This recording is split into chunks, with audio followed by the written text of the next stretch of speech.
Understanding, in a confrontation, a guide to English phrases. Hello, everyone. Today, we're diving into a very interesting English phrase, in a confrontation. This expression is widely used in both formal and informal contexts, and understanding its nuances can really help you navigate English conversations better. So, let's explore what it means to be in a confrontation, how to use this phrase correctly, and some examples to clarify its usage. In a confrontation refers to being involved in a direct conflict or dispute between people where opinions, claims, or actions are opposed. This can happen in various scenarios, such as verbal arguments, physical fights, or even intellectual debates. The key element here is the presence of opposition or clash between parties. Verbal confrontations. In verbal confrontations, the conflict arises through words. It could be an argument about differing opinions or a disagreement on a particular issue. For example, they were in a confrontation over the best approach to tackle the project. Physical confrontations. This involves a physical struggle or fight. It's more intense and can sometimes lead to violence. An example sentence would be, "The disagreement escalated into a physical confrontation outside the bar."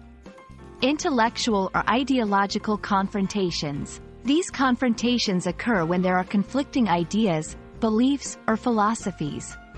For instance, the debate led to an intellectual confrontation between the two scholars. When using this phrase, it's important to contextualize the confrontation.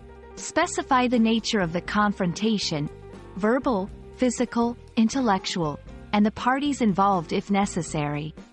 This helps in providing clarity and understanding to the listener or reader.